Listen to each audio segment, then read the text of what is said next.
Now I want to talk a little bit about flow.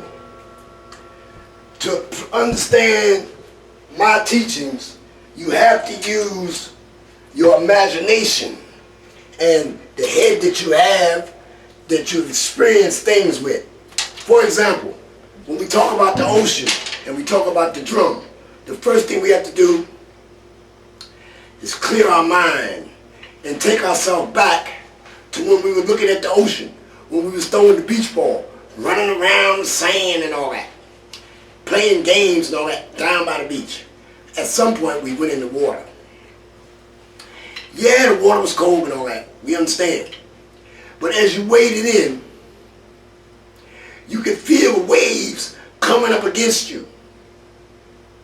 And you could also feel the sand being pulled from underneath your feet. So the ocean has a definite push and a pull away. In order to get this sound on the drums, and I'd like to add before I go any further, because everybody's playing the double pedal, this drum set is a 4-piece, regular 1 pedal. So all that bass drum stuff you hear me doing, that's 1 foot doing that, not 2. Learn to play the time on a little bit of drums first. Then, when you got it down, you can go down and get the big set, and you can still do it. Let's talk about the flow. Inside the flow, we have a strong beat and a weak beat. I said at Simple Hard some time ago that the simple beat has a positive and negative charge in it, and it does. I'll give you an example. With regular 4/4 time, at a little cadence of a tempo, not too fast. 1, 2, 3, 4.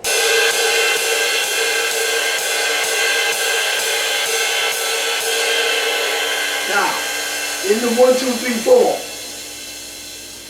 there are peaks and valleys in the time.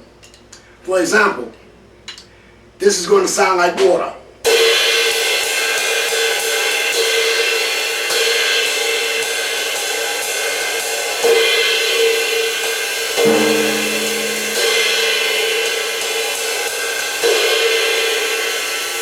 Now, inside of the time, which is this,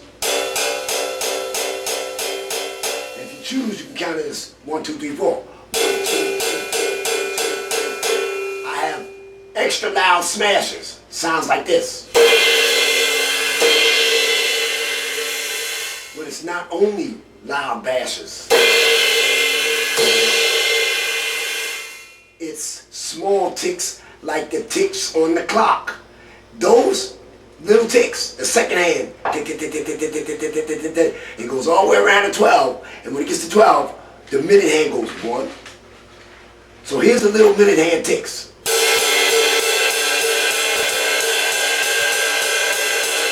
I'm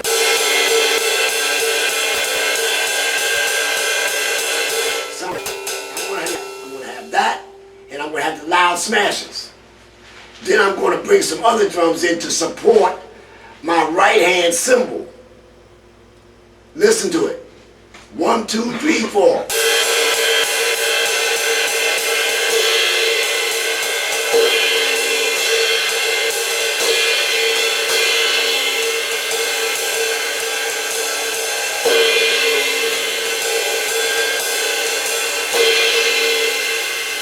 Now, I'm going to bring the left hand in. I always say, my students always hear me say, listen, the right hand is playing the cymbal beat. In jazz, the cymbal beat's in the front. In funk, the bass drum's in the front. In jazz, the left hand is inside of the right hand, meaning the left hand is not playing everything that the right hand is playing. The right hand is playing the consistent 4 beats to the measure. That sounds like this, with accents from the snare drum hitting on certain beats inside of the cymbal cadence. Listen to it.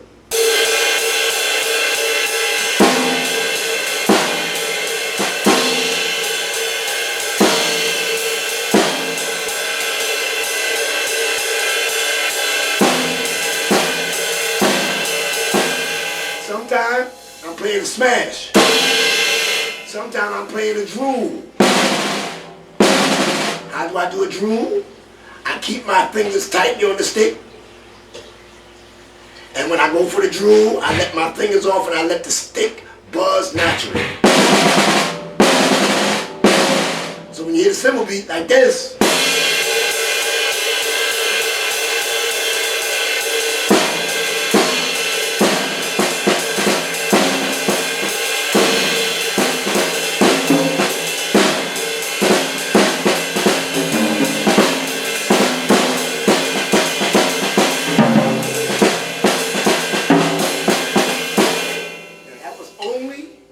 with the cymbal beat and accents off of the right hand, off of the left hand, inside of the cymbal beat. Now, when you play a cymbal without the bass drum, it's just like lighting a match and the phosphorus going off on the end. Listen to it. Without a bass drum, a crash and a stick hit. Notice how the cymbal swells in sound.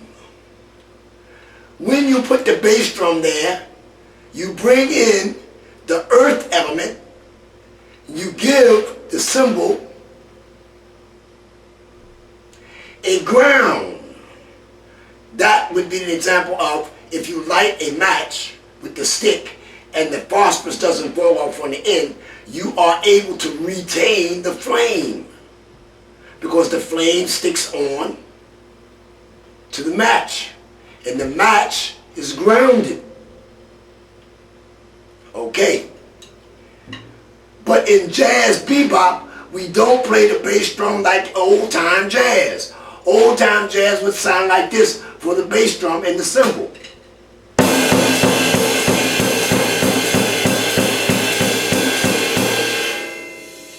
In the old days, that was fine. They had big bands. They needed the drummer to be accountable for every instrument in there. Then the advent of the great Kenny Clark and the great bebop drummers came in. And they quieted down the bass drum, and they call the bass drum feathering. So that means you don't need a full leg and a full foot of power to play jazz. You only need a little pat. Now I'll play it from the old standpoint of the old way they played the bass drum, and then I'll take the bass drum out and I'll play it feathering the bass drum, and then I'll take the bass drum out altogether so that you can see how wide a range the cymbal has. Without the bass drum, the cymbal has no ground. Therefore, it just floats in the air. It widens until it's all cymbal noise and no direction. First, I'll play it old style bass drum. Loud and in the front. It was good for back in the 30s when they had big bands, 22 pieces. Drummer had to be able to have a great beat. Some of the great drummers are Buster Sonny Payne, but his father was Buster. Let me see what his name was. Wasn't Payne. It was another name. You can look it up. Anyway, I'm going to play it from the old standpoint of the bass drum.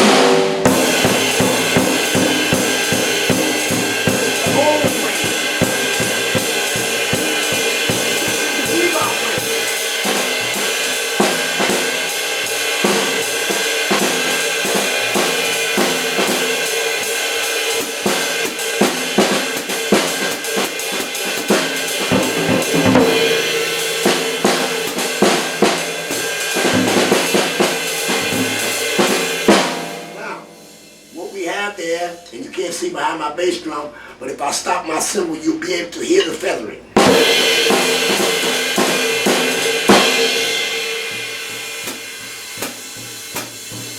It's very light, but that's all you need, because that way the cymbal is in the front.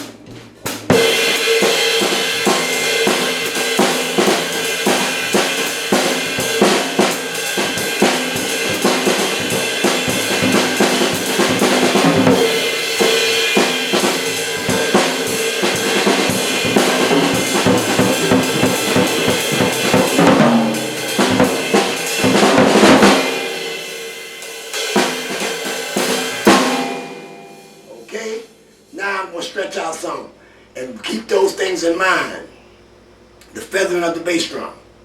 The left hand is inside of the right hand. Not playing everything. The cymbals in the front. The bass drum is very light, feathering.